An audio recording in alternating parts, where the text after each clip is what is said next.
All right, hello, ladies and gentlemen, and welcome back to another episode of Season 2 of the Rule 34 podcast. I'm your host, Jack, joined by my fellow co-hosts, Dominic Castillo. All right, so we are back. As I explained on previous episodes, I solved the storage issue we were coming up on. And so now we have all the storage up available for us to record another 100-something episodes. And if Let's I'm go. correct, I think we were coming up on like episode, I forget what it was. It was like 160 something. I think it was like 167 or 68. Yeah. So Yeah. got a lot more space. How have you been, Dom? I have been pretty okay. A little on the stressed out side. Finals are coming up pretty soon next week. We're gonna see if I am able to pass the semester or not. My grades are somewhat okay. It's in the A, B, and C's at the moment. But I think I've said this before that it's the final exam that takes up a huge percentage of the final grade. So you could be failing the class, but if you manage to pass the final exam with an A, you basically just pass the whole class and vice versa. So yeah. On the school side of things, it's a little bit worrying, just a little bit. But yeah. Aside from that, I have been pretty okay. How about you, Joseph? How have you been? I've been doing pretty well, you know. Been keeping myself busy by, writing up scripts for our podcast episodes, writing up ideas, for what we can talk about. And for the most part, just been living life, It'd be like that. And speaking... continue. Oh, you get it. I was going to say, speaking of continuing life, what's going to tie into our main topic for today's episode, Dom, when was the last time you and I fully saw each other? That might have been... technically, Christmas of 2021? No. 2020, I think? 2021? 2020, I believe it was. 2020, I think that was the last time, yeah, because we gave each other the presents. But that was just like a quick, Yeah, that 5-minute drop-off thing. Yeah. Here, let me phrase it more correctly. When was the last time you and I shared a room together? That could be taken out of context, but... You're right. When's the last time you and I have shared a space together, whether it be walking home, a classroom, there we go, got to be more specific, Either of us being at each other's house to go to, like, game house, I think it might have been what was it? I'm thinking of either two events. Either number one, when we were all in the cafeteria, listening to what was it? The announcement that we all have spring break for 2 weeks. I think that was the last time we all technically saw each other. Yeah. Or what do you think was the last day? Because that's what I'm... I was looking at the more general time frame of it's been 2 years, basically. Oh, yeah, in the span of 2 years. And more specifically, it was that last time at school where we just all thought, it's going to be a 2-week break. And then here we are 2 years later, just now seeing each other, for the first time after 2 years. Both of us halfway through college. Isn't that crazy? I always find it crazy because I think about it. Before the pandemic started, I was 18, and now I'm 20. Oh, man. And when COVID first came up, it started technically it's been around for a while, people say, but when it first started going crazy in December and stuff. Yeah. So technically when COVID started, I was 17 and now I'm 20. Because my birthday was in January right before it all started. Right. or it started right before my birthday. So it's like I was 17 when it started. I was 18 when the pandemic started, and now I'm 20. Man. But yeah, Yeah. so Yeah. 2 years that we at last shared some type of space with one another, seeing each other. You know, obviously there was that quick minute drop off as you mentioned, but other than that, there hasn't been a time and place where we interacted other than through Discord to record the podcast. True. Isn't that crazy to think? It's damn, man. Yeah, that is pretty. It's something to think about. Yeah. Yeah, it just goes to show you just how long a lot is going on, and you know, it's not fully gone, but people are being more so relaxed due to the advice being given. You know, Yeah. people have gotten their shots, their booster shots to the vaccine. You know. Let me ask you this, because this is kind of recent news, and you know, I asked you this in hopes to not get into the political side of things, but did you see the recent news that like a lot of places are no longer requiring a mask, like removing the mask mandate? Oh yeah, I did hear about that. Yeah. Sorry, excuse me. But yeah, so and especially I don't know if you saw it, but like it was also specifically on planes. On planes. Yeah, so like when flying now, they're not going to require people to wear masks. Interesting. This does not sound like a good idea. I don't want to get into the political side of things, as you know, but I mean, the number one way to spread a virus is to like literally have it become airborne as you're, you know, in a plane and then literally carrying it. If, you know, you're symptomatic and you're actually carrying it, you know, going on a plane and then having it possibly having it being, you know, spread to others. It'll travel along with other people, and that's a bad thing. Which is why we need the mask. But I mean, now that, you know, people aren't restricted to having to wear masks, I don't know.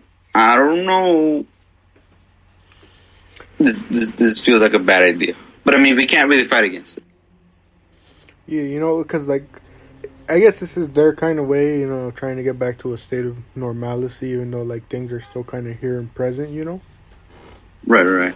But I guess like people are just now not only putting fully trust into all like the vaccines and health guides, you know, but it's also kind of a sense of people are just in a sense done with it all, you know. Like they're tired of all these years of not being able to see their loved ones and all that, you know, and do what they used to do. Yeah. But so, like, the main reason I bring this up, because, you know, I talked about it and I talked about us. Obviously, we met up. We'll get into what we did when we met up. But, you know, you and I both still were following a lot of those recommendations. You know, we were still masked up. We tried to limit the amount of time our masks were down, you know. Let's say when we were, like, eating or drinking, you know. Yeah. And we kept our distance from the rest of the people out in public, you know, as best as we could. But how do you genuinely feel? Like, despite, you know, mandates getting removed and all this stuff, do you still plan on doing stuff like, you know, keeping your mask on just for a while longer until things are truly safe? Do you think that it is time to, like, just do away with it all? What do you think? I mean, personally, I would rather just keep on my mask the entire time. Like, the only time I'm ever going to take off my mask is if I'm at home or I'm about to eat somewhere, right? Yeah. I you know, personally, I want to keep my personal health at tip-top shape. I don't want to catch a cold or, you know, catch the virus by any chance. But also, you know, I could be asymptomatic and, you know, I don't want to be spreading it around to other people unknowingly. So I'd rather just, you know, take it safe, wear a mask. I usually, especially at work, I double mask or at times triple mask, just so, you know, it's, you know, because I don't want to be spreading germs on people's foods. And so I want to stray away from any sort of possible ways I could be spreading it. So personally, I'd rather wear a mask for a longer, or just never take it off. Only in special circumstances where I'm gonna eat, like at a restaurant or something. But yeah. Yeah, for me, usually it's a thing of like, I have like scenarios. So if I'm just like going out for like a walk per se. All right. Sorry, we had to pause real quick, so that's gonna be kind of an awkward cut, especially because I kind of forgot what was the last thing I was saying before we paused. But so I know I was talking about scenarios. I said like scenarios for what I do in a mask. So Yeah. if I know I'm just like going out for a drive, or to accompany my parents to the grocery store, but I'm not getting down anywhere, like I'm just going out for a drive, I will wear kind of like a basic mask, like the the white and blue ones, that are like string and they're Yeah. Yeah, the those surgical. like the basically like a smaller mask, right? Right. And I have different ones, like I have the main one I wear is a Phillies mask that I have. But if I know I'm getting down somewhere and it's gonna be especially for like an extended period of time, I will usually double mask or wear a thicker mask. Like so Dom and I saw each other this Saturday. Dom, as you saw, the mask I was wearing, it was pretty basically big and kind of looked like, because it's homemade by one of my tias who is a doctor and nurse. Yeah, nice. So it's like thicker. She made them for us because they were basically how would you call it, like they were basically like more protective, than a basic mask would be. So I usually wear that one out when I know I'm gonna be down in a when I'm gonna be out in public for an extended period of time, and to kind of add on to all this too, because many people have their reasons for wearing masks, not wearing masks. I want to throw in a couple meme reasons, because that's what we're all about here, as we mentioned. The funniest ones I've seen is people saying that they're still gonna wear a mask so they don't have to smell certain people's breath because they didn't realize before how little people apparently brush their teeth in this world. True. And the best one I saw, which I agree with, is people saying they're still going to continue to wear their masks because they're ugly and it allows them to look better and essentially for some people, mask fish. You've heard of catfish? Well, people apparently have been mask fishing because they look different apparently when they're wearing a mask. I can respect that. I could respect it too. But so that was, something I saw recently in the news. Very rare time we talk about the news here, but I saw it. I saw a lot of debates that I don't want to get into because, as I mentioned, a lot of people start bringing politics into this situation, which to me, I just never. I don't know. That's what seems like a common thing in our world, Dom, and I think you can agree with me, is that there's a lot of debates and discussions that somehow get politics brought into it when it had nothing to do with it in the first place. True. So, and I feel like this is one of those topics because, like, as you mentioned, for your reasons wearing it, because I similarly, I wear it too, to protect myself, protect spreading it from others, It's something as simple as that, and yet, look at the past 2 years, this whole political debacle it turned into. Right. Man. It's kind of embarrassing to me, but that's the country we live in nowadays, huh? True. But so yes, the two of us will continue to wear our masks for the foreseeable future. Dom to not spread things, me to hide my ugliness. I mean, I'm pretty ugly too, so I also wear the mask. I'm just waiting for the day that like I'm out in public, because you've heard those stories, right, where like people get confronted by anti-maskers and stuff, and especially now when the mandates aren't a thing, and they're like, oh, why are you still wearing a mask? I just can't wait to pull that reason out and see like I literally want someone to confront me so I can see like what their reaction would be to just, oh yeah, it's not this or this, it's the fact that I'm ugly. I have a bad feeling they would just make fun of you. But does it really matter when you're making fun of yourself already? Oh, you got me there. No one can make fun of you if you're already making fun of yourself because you're taking all their material. True. Yeah. See, you gotta be one step ahead of them. It'd be absolutely flabbergasted, my guy.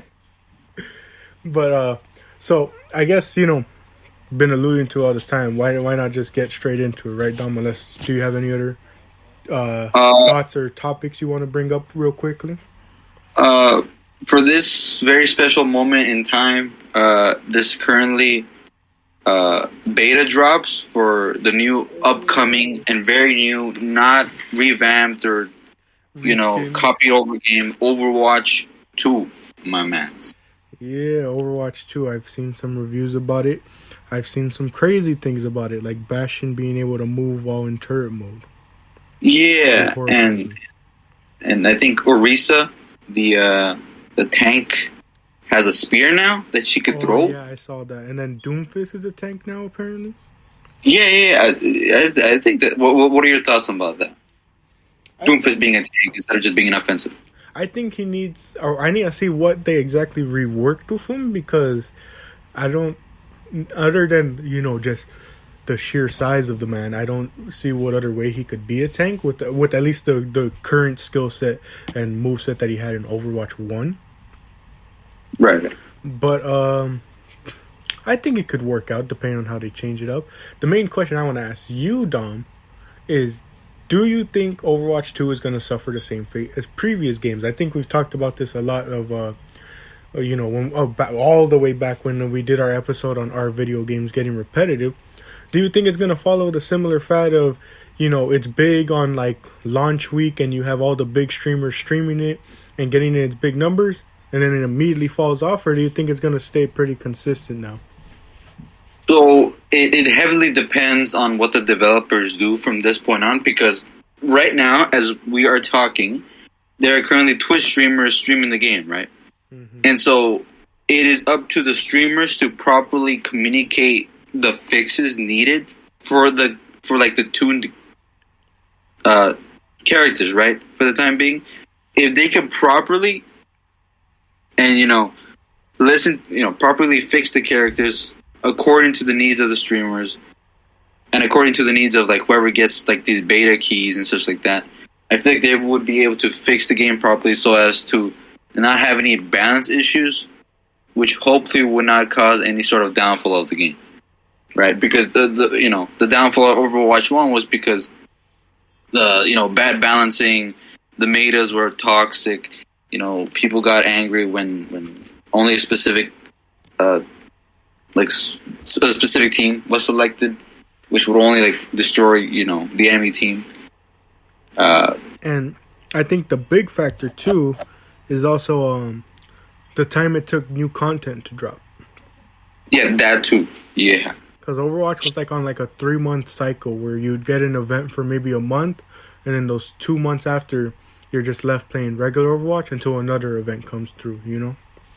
Yeah, and it's not only that, but it was people wanted new game modes, new skins, new characters, and it always took such a long time, which I get, developing isn't easy and implementing stuff into the game to make sure it's all balanced isn't easy.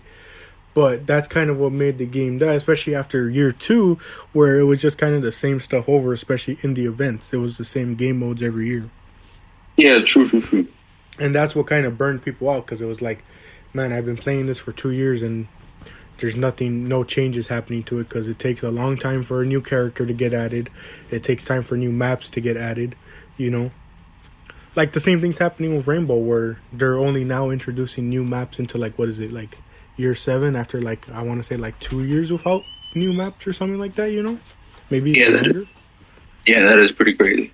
So it's the whole thing of I think the whole thing of their timeline of content dropping is also going to rely heavily on whether this game is a success or just another game that goes by as quickly as it came. True. But I mean, I think what we can all expect, if hopefully, of course, this game survive, is more of the content that would be produced, the content, the rule of the 34. You know what I mean? Since this is simply part 2 of the game, it's part 2 of more content. You know, the one thing that upsets me though is the fact that they stalled everything on Overwatch 1 for the sake of Overwatch 2 when they were only like a year or two into the game cycle. Right. And then now it's like, now they're getting all the new characters in this game, you know? Like all the characters that probably should have dropped in Overwatch, like at a better like basis. Now they're just adding them all into Overwatch 2. And that's kind of their way of forcing people to move from Overwatch 1 to 2 is that, hey, all the content drop is going to be over here, basically, you know? Right. Well, also, have you seen the new the new hero? I've seen a bit of her. Or Sojourn? Sojourn? Yeah. Where, oh man, I've seen, I think my friend shared a clip with us where it was like, they were just like completely one-shotting a bunch of characters. It was crazy. It is pretty crazy. I feel like it's like a combination of like Winston and Soldier with like the railgun kind of type beat of Winston, and then you know the physics of the running as well as the actual shooting of the gun from Soldier. I think it's gonna be something, but I mean the balancing is gonna be very very important. They have to hit it spot on so as to not ruin the character or make it too easy to play with. I get you. Yeah, but we'll see. We'll see. Hopefully they don't flop. Hopefully this game doesn't flop. Would you buy it? Would you buy Overwatch 2, Jared? I think I need to see a little bit more before I say I will. Okay. It definitely looks interesting, though. It does, yeah. I mean, I just hope that the new payload maps, play well. I think the new mode where you move the robot, the bot thingy, I hope that goes well as well. Especially with ranked. I hope ranked doesn't get too toxic. But we'll see what happens. Also, question: what are your thoughts on the character design reworks? Do you prefer the old ones or the new ones? I think it's a mix. Some of them it's like I don't mind it because it's not too noticeable, and then there's others where it's just kind of you look at it and go, "Yeah, I don't think that redesign was the best thing available." Mm. So it would be interesting to see where they go with that. I can respect that. A lot of new content coming to the game, though, as you mentioned. Yeah, hopefully. The people who carried the first Overwatch will probably carry the second one. Hopefully. But I'm excited to see if it sticks around, especially with the big streamers, because we know a lot of the big streamers got... they didn't get most of their following from it, but, they built their following, or, they built onto their following through Overwatch, especially, a lot of them getting into the competitive scene of it all, Yeah. And it's going to be interesting how they handle the competitive scene, too, because, that was kind of also one thing that hurt Overwatch 1 was they were just completely balancing for competitive and not for just casual play. Yeah. So it'll be interesting to see where they go with it all. Hopefully. But moving on to our main topic for the remaining 20 minutes. So as I mentioned, Dom and I saw each other for the first time in 2 years. We met up this Saturday with 2 other of our friends, and Dom, tell the people what we did. We have watched the movie, a cool movie, a movie I have not even seen the first of I'm assuming a series that's coming. Sonic the Hedgehog 2. We've seen it. It was something. It was something. Yeah, I want to bring it up to attention too. I have not seen the first one either. Oh, okay. I guess we're on the same page. It dropped on Valentine's Day of 2020, I believe. And I just didn't go see it. And but this time, mainly because of the sake of the 4 of us just wanted to hang out and do something out of pure boredom because we were tired of just getting online and doing really nothing all day, you know? Right. Or anytime we got on, we'd play a couple games and then get bored, and, you know. So we all decided, you know what? Let's just go watch the Sonic 2 movie. Why not? Yeah. And so, what were your first general thoughts on the movie, Dom? It felt really quick. Like, all the scenes felt like really fast. You know, the story was okay. There was a lot of plot armor and like a lot of like some confusing points. You know, because I didn't watch the first movie, so you know, but it wasn't that bad. In general speaking, the story was okay. The progression, I guess it was okay. The little bits of conflict between the Eggman was pretty okay. It was a little cheesy here and there. I did get some secondhand embarrassment from some specific scenes. But you know, I mean, considering it's meant for kids and not for people like us, it was not that bad. It was not that bad. I personally enjoyed it. Would I watch it again? Probably not. Just like, you watch it one time and that's pretty much it. And that's my general thoughts.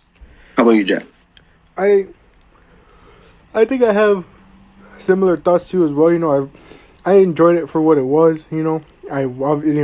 I think some people forget to do that with certain movies. They go into it, trying to be a critic when it's like some movies are just kind of there for enjoyment. I mean, technically all movies should be there for enjoyment, but there's some movies where obviously the main goal is to get people talking about it. Right. This is one. Went into it, had a good time watching it with friends. I really like what you said, because I kind of agree. It's like, would I watch it again? I don't think I would, but it was a good just experience to go watch it. I agree with you. There were some points that were probably confusing that probably meant we needed to watch the first one, like the owl character that was introduced. Oh yeah, long claw. Yeah, I was kind of confused on that inclusion, because I was like, who is this? And they kind of gave like a short little flashback to kind of explain what happened in the first movie with this character. Yeah, but I don't know. It was still kind of confusing. With the whole character, or not necessarily the whole character, but like the interaction of her and Sonic was kind of confusing. Right. Like, I guess I just didn't know what was the whole backstory between the two characters, and that's kind of, again, the fault of our own of watching the second movie before watching the first. Right. And then obviously we didn't know what was the context behind the first battle between Sonic and Eggman. We just know that he got sent to another planet, I guess, at the end of that movie, and so he's returning in the second one. Right. And then I'll bring it up because it ties into what you were saying, so you could probably go more in detail for the people so they can know what you mean by secondhand embarrassment. But I was quite confused by the music choice for this movie. Yeah, I was thinking about that, yeah. It was the one thing I brought up to Dom as we were walking out, was that, obviously they had like the soundtrack that was based for the movie. They had the lead song that Kid Cudi did for the movie. But then there was points where it's like you couldn't really tell what was necessarily the vibe they were going with, because there was that one point where they include like a really like old school song.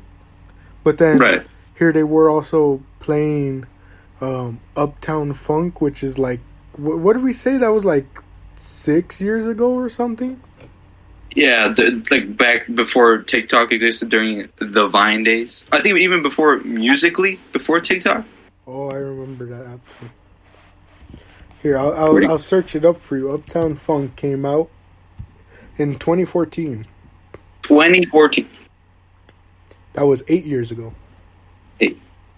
Yeah, so they had that song in there, and it was just kind of confusing as to what the vibes they were going for and why they chose the song, because they used the Uptown Funk song for like a dance battle scene, and that was one of the scenes I think Dom can now talk about, is one of the ones where he just kind of got that secondhand embarrassment.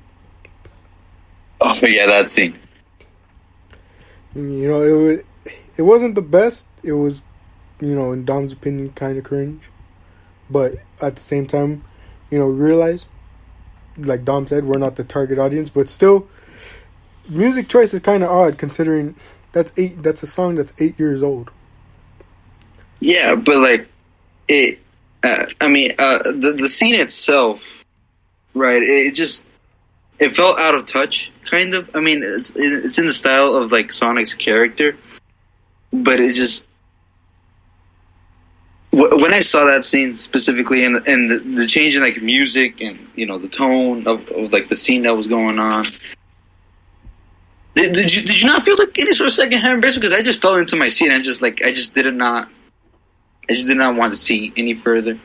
I get what you're saying because I totally felt like, you know, the whole thing of a dance battle, like you said, kind of seems in line with Sonic's character, you know, because Sonic's obviously like a goofy natured character, you know.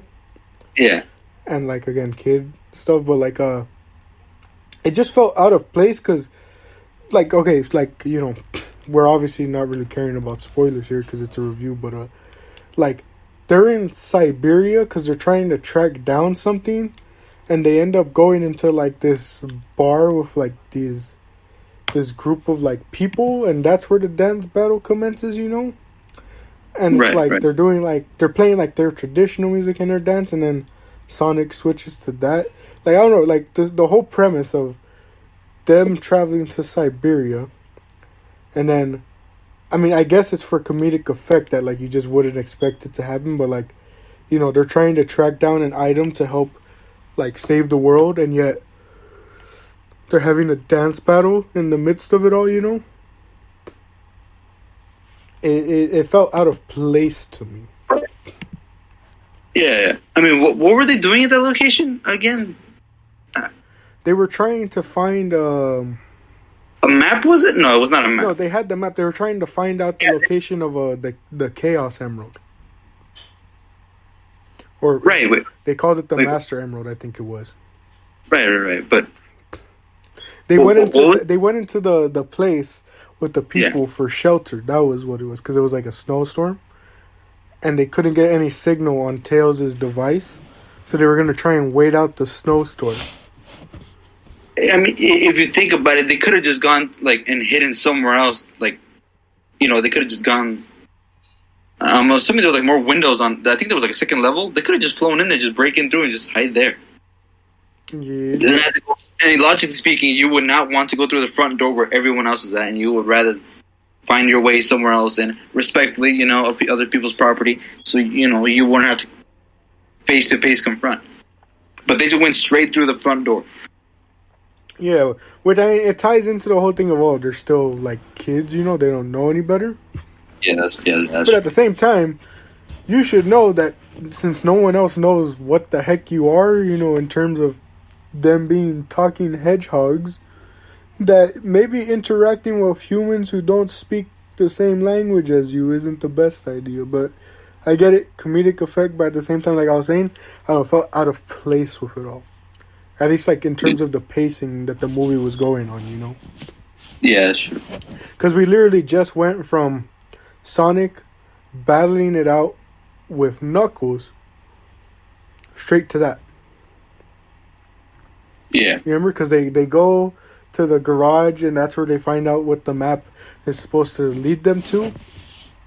And then they go straight into that, which I guess is to change up the pace, but again, like, the whole thing of we're trying to get to this emerald before the other two do, you know, to prevent them from using it to like destroy the world or take over the world. But let's stop and have a dance battle because we accidentally lost, or they accidentally took our map without knowing, and this is the only way to get it back. Exactly. Yeah, man. Aside from that, though, what'd you think of like the graphics and animation of a lot of the stuff? It was pretty smooth. Although some of the CGI was a little bit weird, especially during the personally, I think during the final battle with the Eggman that was like floating in the air. Like, I think he was floating in there while he's in the mech thingy. Yeah. I thought that was a little weird because you obviously knew that he was like sustained by like a rope or something, like during the filming of the in a studio, and obviously in the movie they wanted to make him seem like he's floating using the power of the chaos or the Master Emerald. But aside from that, the characters themselves, Sonic, Knuckles, it was pretty nice, and I definitely loved how fluid the animation seemed. Not only that, but how the design is very reminiscent of the actual like pixelated old school designs. So I mean, as long as they kept along with that and they kept the motions fluid and nice, I enjoyed it. It was not that bad personally. Yeah, I like the word you used. I think a lot of those fights were very smooth. It was honestly really easy to keep up with too. A lot of days with a lot of the CGI and animation that these movies use, it's kind of hard to keep up with what's going on and tell what exactly you're looking at. But this one, it was pretty clear. Like you could tell what was happening. And I don't know. How did you feel about the fights in the sense of their pace? Did you think it kind of paced properly? Because I think it kind of did. Because it was like, obviously there was the plot armor part that we'll get into like towards the end. But like, it was pretty good that like, even though it was the three of them fighting against one, there was still like that initial struggle. True. Like it wasn't like, oh, because they're now teamed up, they're easily beating Eggman. It was like they still were, struggling a bit and needed to do more than what they were doing in order to properly like get to him and beat him. Right. What do you think about the pacing of it? I'm just thinking a bit. The pacing was pretty. I'm not sure how to explain. I mean, considering these are fast hedgehogs and in their nature, they're meant to be fast, including Sonic to be the fastest. I don't know. Honestly, I can't think of a proper idea to make of the fighting scenes. I enjoyed them. The pacing seemed somewhat okay. They felt like they were a bit rushed, considering that Sonic would just, run as fast as he can, and then knowing that, he couldn't actually fight all the way through. He had to run away, or something of the sorts. Honestly, I'm not sure. It felt okay. I will say, and continue. It felt confusing to me a little bit. I don't know why. Yeah, I will say the one thing I did like that they did, especially like with Sonic's character, was he obviously was getting some plot armor at points, but if you notice, for like the longest time actually, he wasn't able to beat Knuckles. Yeah, I think every time he got punched, he was still able to get back up. Yes, but so he was still putting up a fight, but I think that was like a definitely like kind of like good like change of pace, was that no matter what, he never came out on top in any of his interactions with Knuckles. I don't think Knuckles was always getting the best of him, and the only time Knuckles stopped was when Sonic shows him that Eggman was basically betraying him.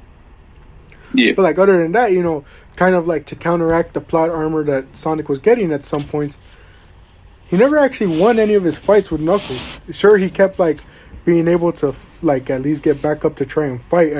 The initial fight they had, he got whooped, but like every fight after was like even with like his power ups and stuff like that, it was like Knuckles was still getting the best of him, kind of still showing that he still has a lot of growth to go through.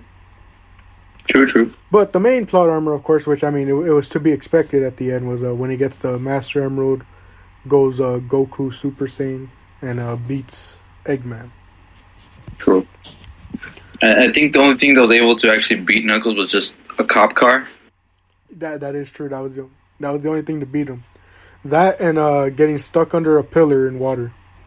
Oh, that's true. Yeah. But yeah, I think I mean that cop car scene was probably just for comedic effect. Because how is it that he can move as fast as he can and detect Sonic's super fast moves, but then he gets hit by a car. Yeah, that is pretty weird. But it is pretty much for comedic effect. But I think also with like in terms of like Sonic's weakness, like the fact that he can't swim is like a huge detriment of him. Although in the first scenes we could literally see him use his feet as like to make what was it? They were I think they were in a kayak or something, just a small boat. Oh yeah, Into a speedboat, which was pretty cool. But when during the pillar scene when they were both drowning, Knuckles and Sonic, I'm just surprised he couldn't have just used his feet to just speed paddle his way back to the top without need of Knuckles. So I just thought that was a little bit weird. I mean, he can't swim, but he could just speed paddle, I guess. Yeah, and I was gonna say maybe like the reasoning there is just pure exhaustion, but Knuckles was able to swim away.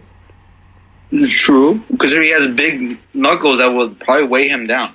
Now I think about it. Knuckles, despite fighting Sonic and helping Sonic push that pillar off of him, he still was able to swim away. So I mean, maybe like there's a reasoning behind it that was probably elaborated on in the first movie again. Probably is the piece of information we're missing.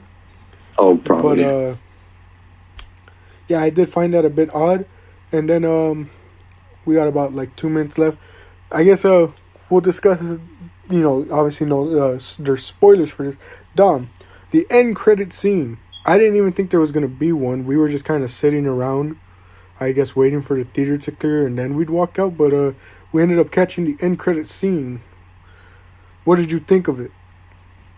I feel like they're gonna milk this series at least to the fourth movie, or maybe to the third. But the scene itself, I feel like, considering the background information that we understand that Jim Carrey is not gonna be. I think he's retiring, right? I think. Yeah. So I feel like the new villain, or I feel like the how would you say the director had a feeling of a change in the enemy.